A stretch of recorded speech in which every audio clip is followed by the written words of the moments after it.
Welcome to this week's edition of Freedom and Prosperity Radio, the weekly radio news magazine that we put together here at the Virginia Institute for Public Policy so that you can go into each workday and each weekday well-armed with information, facts, figures, and all that stuff that doesn't fall under the headline of fake news. And we will take you into the nuance and the background of it. And one of our favorite folks is joining us now from American Commitment. He is president of SAME. He is Phil Kerpen. Good morning, Phil. Welcome back to the program. How are you doing, sir? I'm doing great. How are you? Excellent. And we mentioned this, and I think you and I may have talked about this the last time you were on regarding how unhinged the character assassinations in our public policy debate have become, that if you can make Ed Gillespie look like a red-eyed, red-necked, racist, misogynist zealot, you could pretty much do it to anybody. And they certainly did in the gubernatorial race, driving out massive numbers of people who were just quite sure that Ed Gillespie would be driving his Ford F-150 pickup behind a banner of "Don't Tread on Me" to round up all the brown-skinned people. Which couldn't have been further from the truth. But you've written a column apiece about how it is starting to have an impact on Republicans who are starting to feel like they are trying to appease the left. Talk about what you noticed and how you came to this, Phil. Well, this was I don't know, 6 or 8 weeks ago now, but we had this interesting 2-week sequence where we had two House Republicans kind of go over and join the Democrats on major liberal policy priority issues. Mike Kaufman from Colorado became the first House Republican to support Obama's version of net neutrality, reimposing public utility regulations on the Internet. And then a week later, Carlos Curbelo from Florida came out for a very big carbon tax, actually bigger than any of the ones proposed by Democrats. And, they were clearly trying to sort of capitulate, embrace the left, embrace major elements of the liberal policy agenda. And I think they thought they would get praise and respect from the left for doing that. But in both cases, they actually got attacked by liberal groups. Even though they had fully joined with Democratic liberal policy priorities, they got attacked because, it was claimed it was insufficient or insincere, or it just wasn't good enough. And I think that kind of the lesson from that should be that, the liberal groups are always going to prefer a real Democrat, no matter how much you try to capitulate to them on their stated policy agenda. I think that's a great point, because I think we all live in the world where, we would love to see government go back to the much more local level and less centralized government. Phil, we've talked about this for years, that the more localized, but, that is where some of this character assassination can really take hold, because, you don't want your neighbors to think that you're crazy, or you don't want your tires slashed. And we've really seen this kind of character warfare get to the point where people's private property has been defiled and destroyed in some cases just for the bumper sticker somebody has on their car. So I wonder if this appeasement effort just is pushing the over-the-top zealotry further over the edge. Well, I don't know if it further enrages the liberal mob, but it certainly doesn't. It certainly doesn't assuage them, which is what Republicans who try to cave to the left think they're doing. And, it's going to be very interesting to see what happens this week. I've never seen a more grotesque smear campaign than what we're seeing right now against Brett Kavanaugh on the basis of no evidence at all.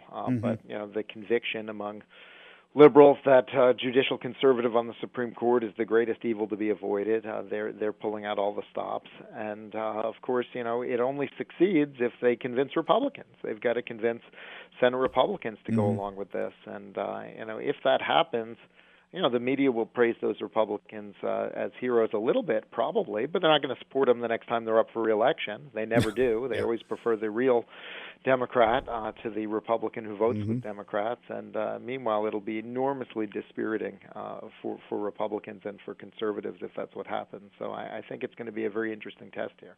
I'm of the mind that we could have, that President Trump could have nominated Pope John Paul II for this judicial seat, and the same thing would be happening to him, because it's not so much about Brett Kavanaugh as it is about the midterms. It's about threatening a Susan Collins with this idea that if you support Brett Kavanaugh, we're going to go out and say that you're fine with date rape and things like that, and these horrible stretches, leaps of illogic, that I wonder if this is more about the midterms than it is even about the Supreme Court. Phil, is that a fair thing to wonder?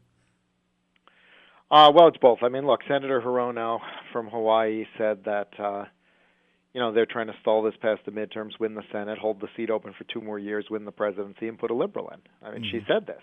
It's not a secret what they're trying to do. But I think this has now changed from a confirmation fight to a massive cultural battle, whether the liberal left can use their sort of dominant cultural power, the media and Hollywood and so forth, to on the basis of no evidence. I mean, Christine Ford claimed there were 4 people at this mystery party somewhere in Montgomery County, and all 4 have said it never happened. So her thing had completely collapsed. Then they rolled out another one on the flimsiest of evidence. Even the New York Times wouldn't go for the story, and they got the New Yorker to do it. And I think that what's at risk here is whether you can smear basically anyone on the basis of no evidence and turn on that cultural machine and get your way and get what you want. And if they do, if that works, I think that most conservatives will conclude we've sort of lost. The game is up. We've lost. We control the House and the Senate and the presidency.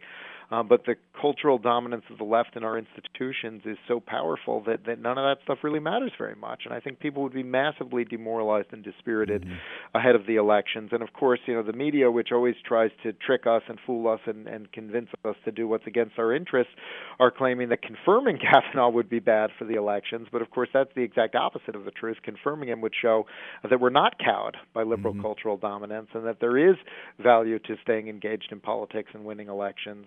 What they really want is, of course, the opposite. They want Republicans in retreat and Republican conservative voters totally demoralized, so that this election will be a trounce. Is it also about silencing even the political, oppositions? I've talked to people up and down the 5th Congressional District, where we're, flagshipped out of, who don't want to put yard signs up for people who aren't even in office currently, but because they're Republicans, people are like, I can't have my car broken into, I can't have my tires slashed, I can't have my windows broken, I can't do this. Is that maybe a happy side effect for the left, that it's tacitly silencing opposition because the mob will come, the well-organized, well-funded mobs will bus in and break your stuff up if you have the wrong yard sign?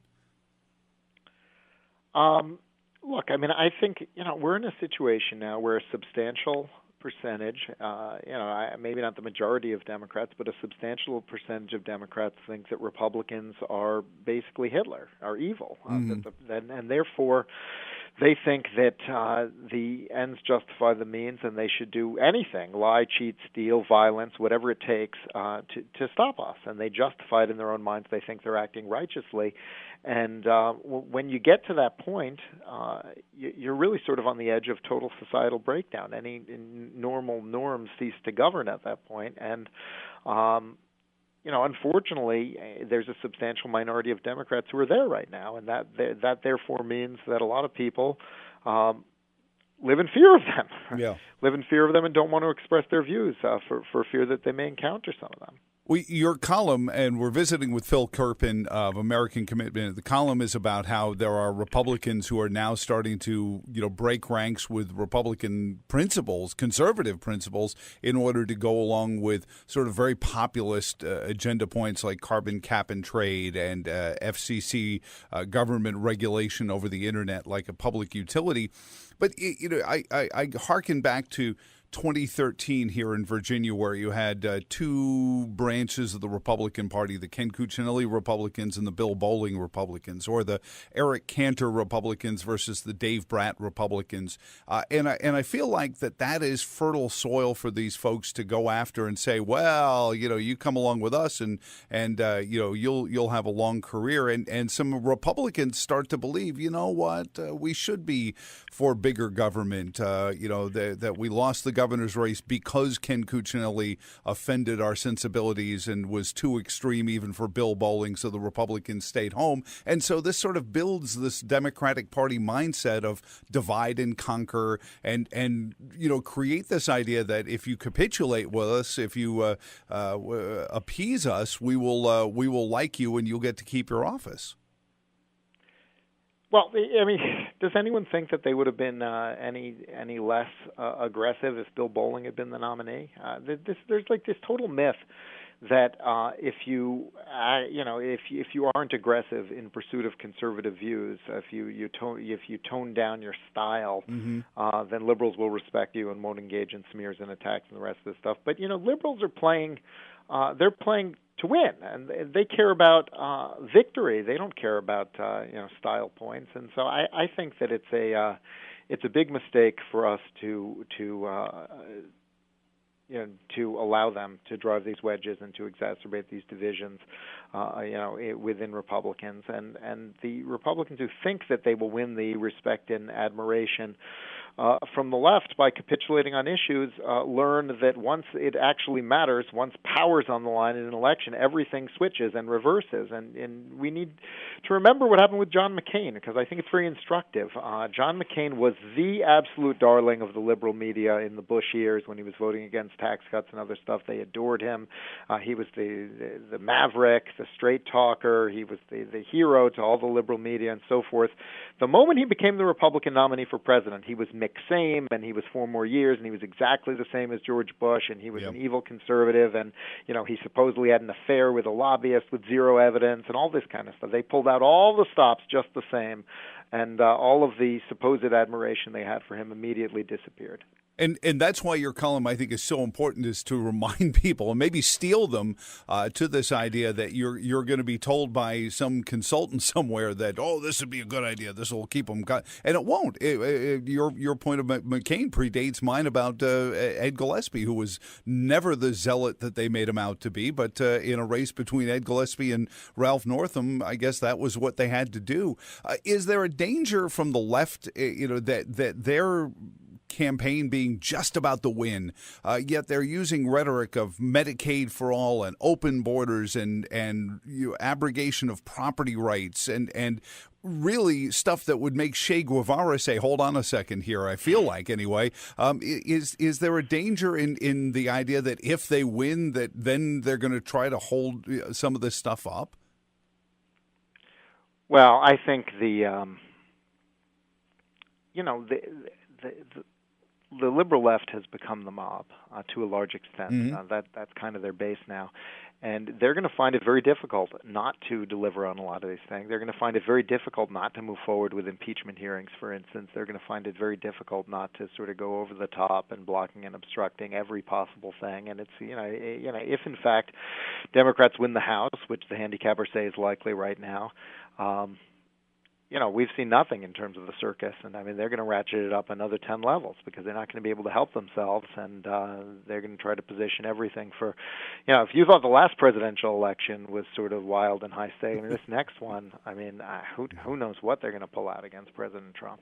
Well, and that scares me. I'm not sure. I'm trying to decide which scares me more: the unhinged left trying to deliver on what they promised, like the open borders, reparations, that kind of thing, or getting power and then not delivering on it, and then what the mob does to our society then. Because I really feel like they I blanch at the phrase "create a monster," but if they've got a mob of people saying we're going to open the borders and open borders for everybody, we're going to get rid of property values, we're going to stop the police from arresting kids, and that doesn't happen. What kind of things are we going to see after that, Phil? That's what scares me the most is this mob that they're riding into, hopefully in their mind, hopefully into office. Is they going to turn on them, and then the whole society is going to be up for grabs? I look at the Democratic Socialist members like Alexandria Ocasio-Cortez, or here in Virginia, a couple of socialists in the General Assembly, and Charlottesville's mayor and that kind of thing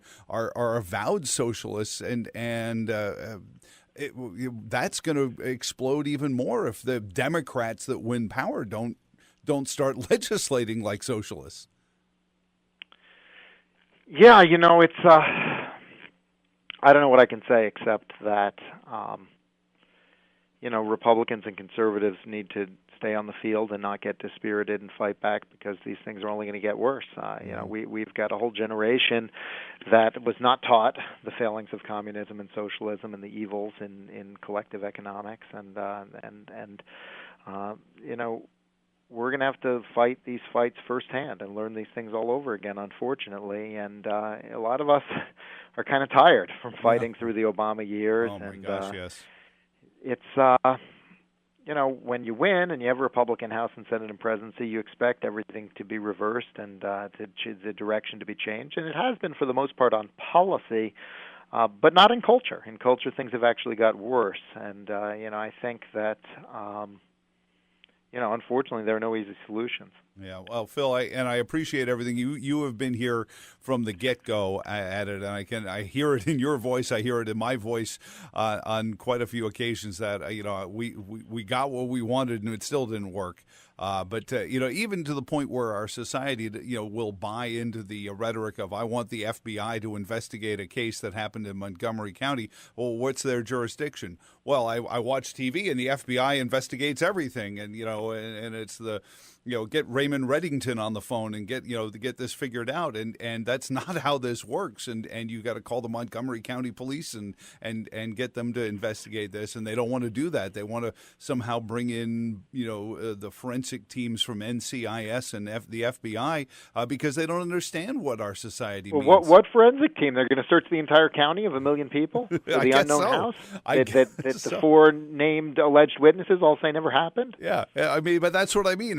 Just to get the outcome they want, and that's what I think the people need to remember, and that's why we need to get out and vote in November, and we need to come back in November after that. We can't go back into our homes and say, "Oh, okay, it's done."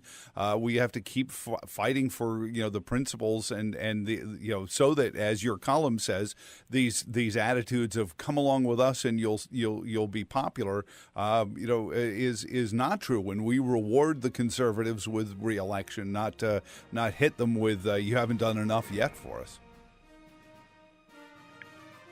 But I appreciate your visit, Phil, and as always, you can find this stuff AmericanCommitment.org, and we'll of course share this on our social media. And I appreciate your visit this week, Phil, and we'll talk again very soon. All right, have a good one.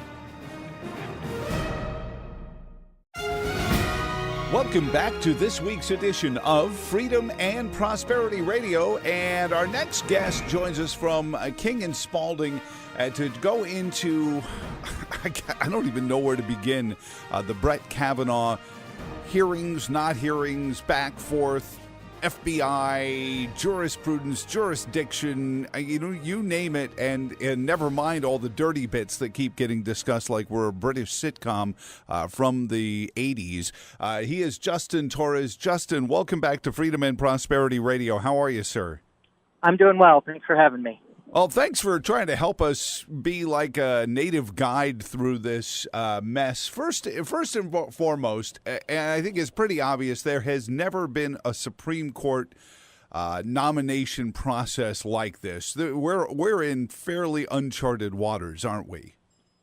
Well, we are. I mean, the Clarence Thomas hearings are obviously the comparison, but even in that case, there was still a fairly circumscribed order to the way the proceedings unfolded, to the way the hearing unfolded. We've got a lot of firsts in this nomination. I mean, you have Judge Kavanaugh for the first time as a modern nominee giving an interview to television reporters to defend himself. You've got, the rise of social media, the rise of Twitter, things like that are really making this an entirely new kind of process. Hopefully not a model for the process going forward, because I don't think anybody would say this has been great for the Republic. Well, let me ask you this, and this is where I think most of my ire individually as a commentator comes from, is that I truly feel that those who are manipulating this process, this accusations and new accusations, the folks who keep coming out with new and deeper, darker things to say, are truly, in this case, not suborning this testimony to have Brett Kavanaugh removed, but to make sure that should a Roe versus Wade case ever come to the Supreme Court, he would either recuse himself or vote perhaps contrary to his nature, because he knows this cloud is hanging over him. I'm sorry, I've lost so much faith in the human nature that I would think that there would be people so callow as to put this together. But after watching the last couple of years, I'm left with no other thought that there really is no there outside of making sure Judge Kavanaugh, when he becomes Justice Kavanaugh, doesn't become a vote against Roe v. Wade. What do you think of that? Well, it is certainly the case that Roe is kind of the consistent subtext of this entire proceeding, and that the notion that Judge Kavanaugh is an anti-Roe vote would provide potentially the fifth vote for overturning Roe has really sparked, a fairly, a quite organized campaign against his nomination. There's just no doubt of that. Democratic activists related, who are connected to the Democratic minority on the Senate Judiciary Committee have made it clear that there was a two-step process. The first step in the process was to block the Kavanaugh nomination, and then hopefully Democrats would retake the Senate and therefore be able to completely deny President Trump a Supreme Court nominee to replace Anthony Kennedy. So, they feel like they're getting close to step one, and the voters will have to decide step two. But clearly, there's a coordinated campaign here, and I will say that one of the things that this ought to teach Republicans and conservative activists is that this may be the model for nominations going forward, especially nominations that may have a substantial impact on important courts. And Republicans need to be prepared for that and begin to plan with that in mind. Well, Justin, I'm going to stick a pin into the whole Roe versus Wade aspect of this for a moment and take that tack, though, because we just got from noted conservative pollster, the Gallup organization, a poll, and I say that with tongue-in-cheek, folks, please, a poll that said that never since the height of the Tea Party in 2010 has the Republican Party held such a favorable view. I think it's 47% of those surveyed had a favorable view of the Republican Party, and moreover, middle-class wage earners, the $40,000 to $75,000 demographic, were way over 50% in favor of the Republican Party over the Democratic Party. So is that speak to what you were saying about the lesson, not just the lesson of this is how it's going to go, but perhaps a deeper lesson of, okay, doing this doesn't hurt you? It's like that argument that government shutdowns hurt Republicans when we actually have election results that say, no, they don't.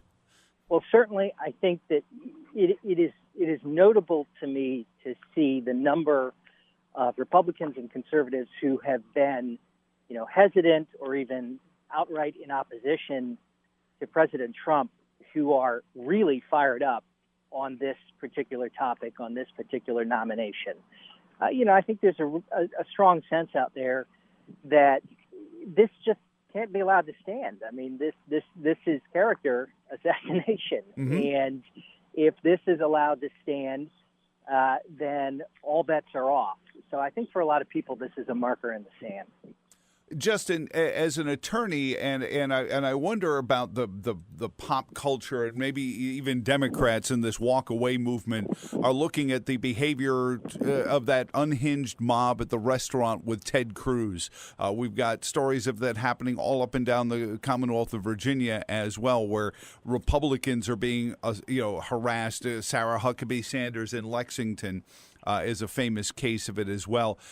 And that I think the average person who just gets up in the morning and has maybe always been a Democrat or always, like David Toscano or somebody like that, says, this doesn't seem like me anymore. Almost the same way the conservatives sort of felt after Charlottesville 2017, where we were looking at David Duke and his marionettes saying, that's not a conservative, that's not who we want. And beyond that, we had lawyers and other community leaders who used the law to defend the Confederate statues appropriately and successfully, by the way, instead of the unhinged tiki torch burning mob. And I worry that this kind of mob rule stuff is going to drive people out of the Democratic Party as well. Well, it's it's an old idea that kind of when you get past the left and past the right into extremism, the two halves tend to meet and grab hands together. And certainly, I think that the rise of Twitter and the rise of kind of social media and the ability to provoke a mob on short notice is a new factor in our politics, and not one that I think any sane person ought to be happy about. Justin Torres is an attorney with King and Spaulding. We're talking about the Supreme Court and the Kavanaugh nominations. And what do you feel is the case? Do you have a sense for, you mentioned in the last segment that there are Republican votes that were teetering and maybe not so hardcore, that are seeming a little bit firmer now, that we will have a Justice Kavanaugh and a full Supreme Court with or without any Democrat defections? I think that it is, nothing is certainly certain, and tomorrow's hearing is going to make a big difference. If something unexpected happens at the hearing, or Judge Kavanaugh bombs, or Dr. Ford seems especially or unusually credible, that might make a difference. But as it stands right now, staffers for the Senate Judiciary Committee are signaling pretty strongly that Leader McConnell thinks he's got the votes. And he's pretty good at knowing when he does and doesn't have the votes. There seems to be, over the past couple of days, there's been statements from Senator Collins from Maine, who's kind of an important figure in this fight. Not quite saying she's going to vote for him, but giving some pretty broad hints to that effect. Mm-hmm. So they think they've got the votes. If I was betting the mortgage, I would bet on Brett Kavanaugh being on the Supreme Court by October 15th. And for those listening, of course, we talked earlier that Mitch McConnell is hoped to have had a vote by the time you're hearing this radio program. So Justin and I are actually speaking to you from the past. We're like time travelers that way. So you call us and let us know what happened. But in seriousness, on an abstract, though, what are some of the biggest issues that are going to be confronting this next Supreme Court sitting, whether Brett Kavanaugh's on it or not? A couple of this has the potential to be a pretty blockbuster term. A couple of issues that are likely to come up. I think we're likely to see a renewed push on the political gerrymandering cases. These are the political redistricting cases where there's been allegations that kind of from both sides, but especially Democrats alleging that Republicans have gerrymandered state House seats and federal House seats in a way that wildly overstates their popular support, and that and Democrats are claiming that there's a constitutional right to be free of a political gerrymander, which is a really extraordinary position. I mean, redistricting has always been considered a state and local matter, and more importantly, a political matter that the courts didn't really have anything to say about. So that's a big issue. The court had that set of cases last year. They punted the issue, but I think we're likely to see it come back term. Is it And then, is it coming under the banner of a civil rights case? Because I've heard that from some of my friends who teeter towards the left, that they're going to approach the court with this not so much as a jurisdictional case, but as a civil rights case. That's right. There's really two arguments being made here. One is that there's a civil rights violation in terms of potential racial discrimination, and then the more kind of interesting, maybe nuanced, and I think dangerous argument is that there's actually a First Amendment problem, that the First Amendment requires that voters be given sort of an equal opportunity to express their preferences. And that right there is an entirely new principle, and one that has a lot of implications for First Amendment law that I think are not good.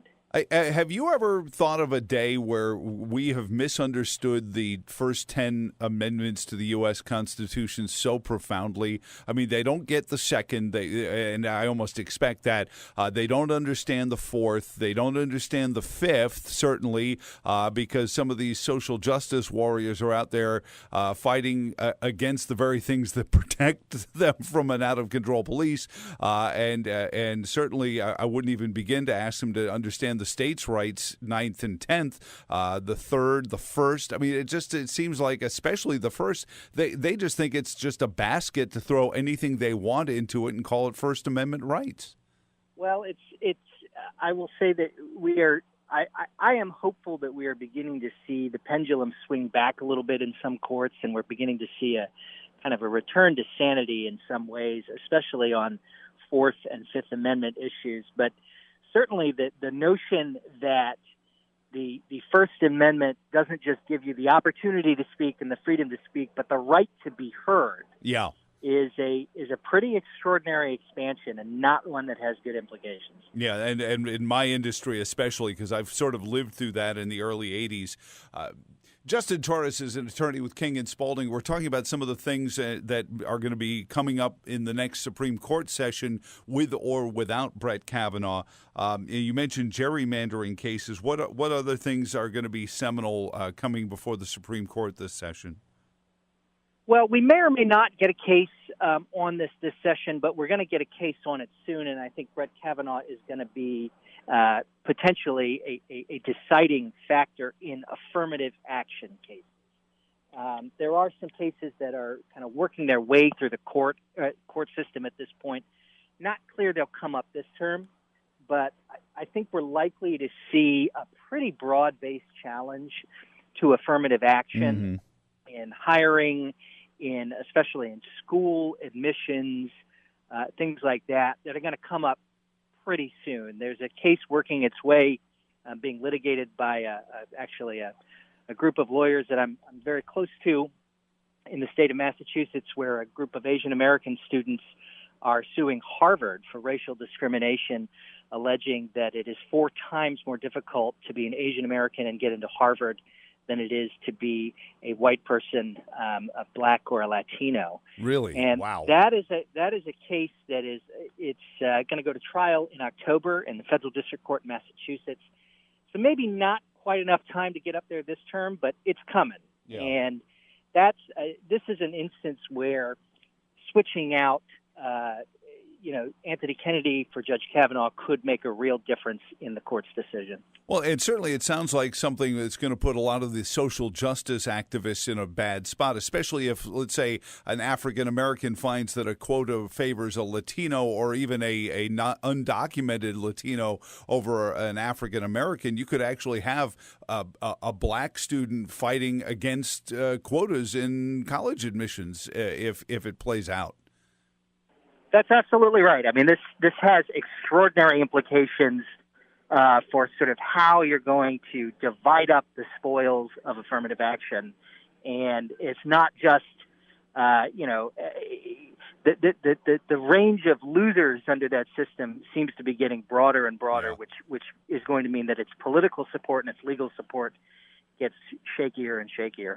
And Justin, as a conservative commentator, I have to fight back the urge to say I told you so, but all the way through affirmative action, that's sort of been the argument is okay, that works for now until there's another group that says us too, and then what do you do? And this is why the free market is always the best market. Whether it's the what you will call the fairest politically or not, I don't know. So what else is working its way through the courts? I noticed you haven't brought up any Roe v. Wade cases. I know that this is what's got all the anti-Kavanaugh protesters, but are there any Roe v. Wade kind of cases that would put that on the Supreme Court? There are potentially. There are cases that are coming up. The court hasn't taken any yet for this coming term, although the term starts October 1st, so they don't have a full docket yet. The court sort of takes cases on a rolling basis.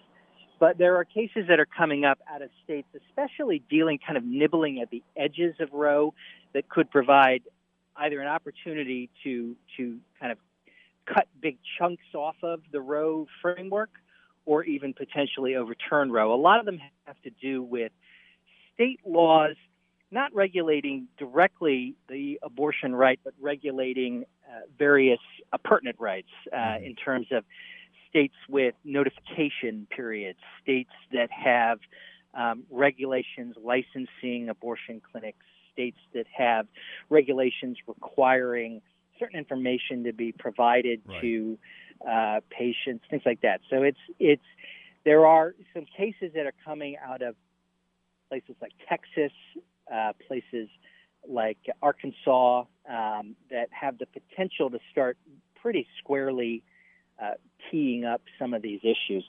This term, maybe, maybe not. It depends on the format and the procedure and the process, but it's coming soon, and that is definitely an area I think you're likely to see a very different court without Anthony Kennedy on it. Well, let me ask you again to make sure everyone is clear on what Roe v. Wade as a court precedent says is that it was built off the idea of the Fourth Amendment's right to privacy, that a law that forced somebody to that criminalized something that would be a privacy issue between the woman and the doctor, the Ted Gosnell, for lack of a better argument, it was a violation of the Fourth Amendment, and that was really sort of how Roe kind of got hung together, correct? Yeah, that's basically right. It's a little bit difficult to understand precisely what the reasoning is, and there's been a lot of case law since then that has tried to expand on it, but the core of it is that there's a privacy right between women and doctors, and that it comes out of sort of a Fourth Amendment bodily autonomy idea. Right. It's really a very, very strange and not particularly well thought out framework, to be perfectly honest.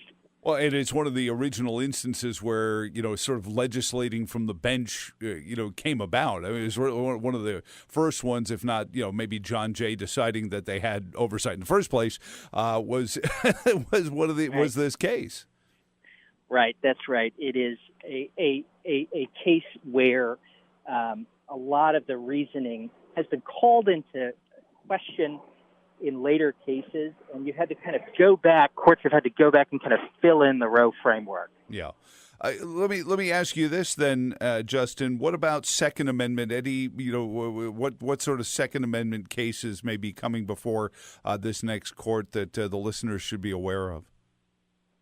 Well, there's a couple of cases. The Second Amendment has been an interesting area of the law in recent years because you've had, obviously, the Heller and McDonald precedents that have established that there is a personal right under the Second Amendment to own, some class at least of firearms. Mm-hmm.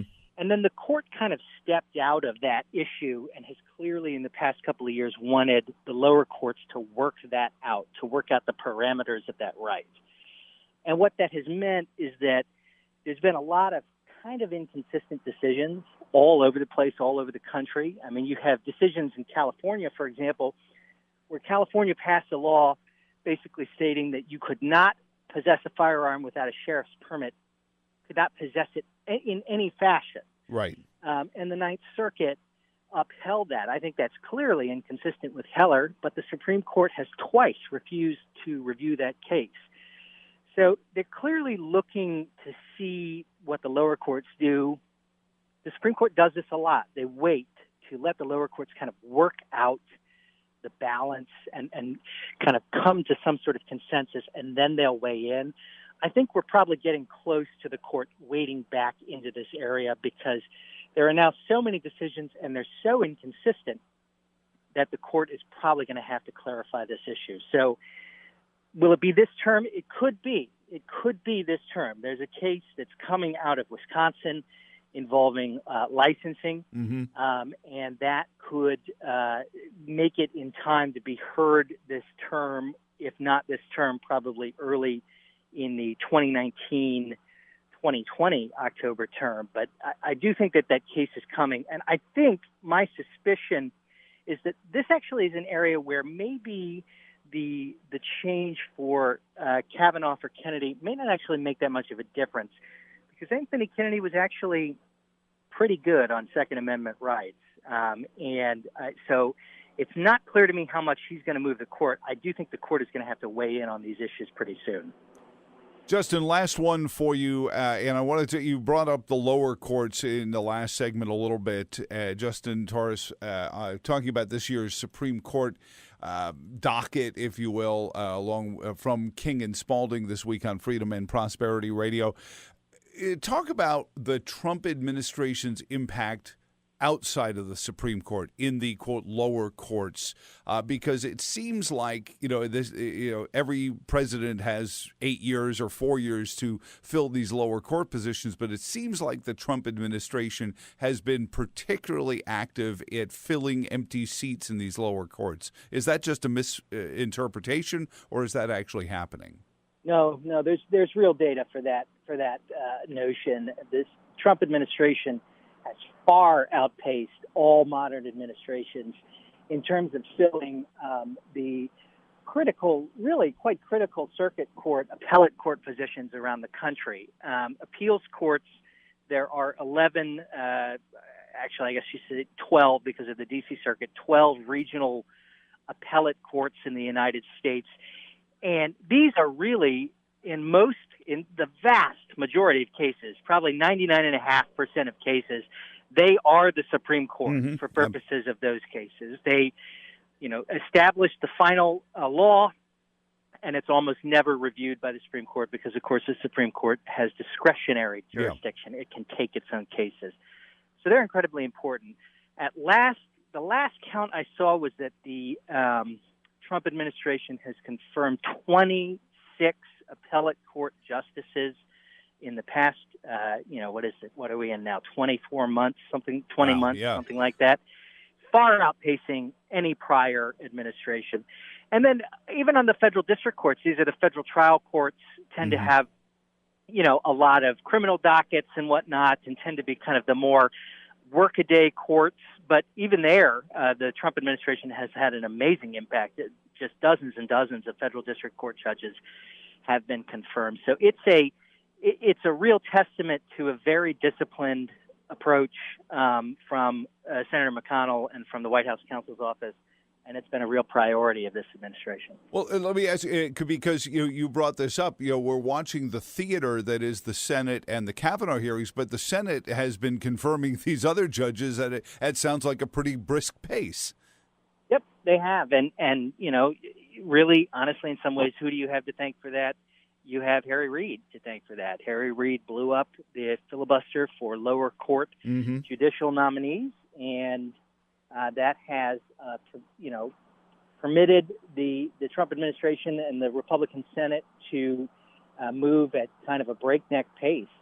So I think it's something like 1/5 of all appellate court judges are now Trump appointees. Wow. And even on Friday, there's expected a vote scheduled for Judge Kavanaugh, and that vote, along with Judge Kavanaugh, is expected to be a committee vote on a new nominee for the Eighth Circuit. So that'll be 27, I guess. And that goes to a constitutional protection for speedy trial as well, is that if it almost was a backhanded way to deny you your constitutional right to a speedy trial, saying, I'm sorry, I don't have enough judges, we're backlogged. And he seems to be really taking that to task with this. Is that a fair interpretation of this, Justin?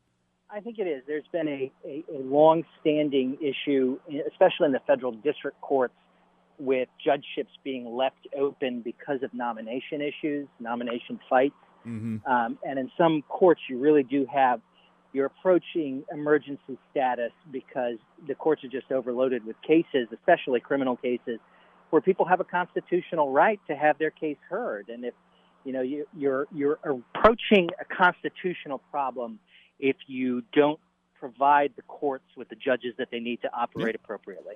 And certainly we see this on the streets where people are saying the justice system is rigged against people.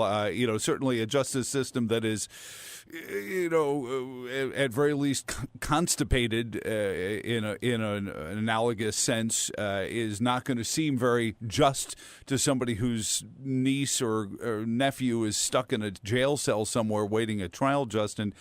So I appreciate very much your time and your efforts here for us. Is there a good place where our listeners can read any of your writings or communicate with you in general? I know kslaw.com is the King and Spaulding website, but do you keep a blog or anything where people can see a little bit more of what you've been saying? Because it's been an awesome interview. Well, that's the best place to reach me as a working lawyer. I don't often have the opportunity to do much writing, but what writing I do is mostly collected there at kslaw.com, where you can look up my bio. Well, then we're just going to have to call you and make you talk some more, because this has been terrific and illuminative. And as I said, this interview was conducted before we thought it was going to be after the hearings, but they keep getting moved back on us. So, yes, you may know what happens to Justice Kavanaugh, but we're back in time here, and we haven't gotten into our DeLorean yet. So, Justin, thank you, sir, and you have a wonderful weekend. You too. And thank you for listening to this week's edition of Freedom and Prosperity Radio. For all of us here at the Virginia Institute for Public Policy, I'm Joe Thomas. So long, and thanks for all the fish.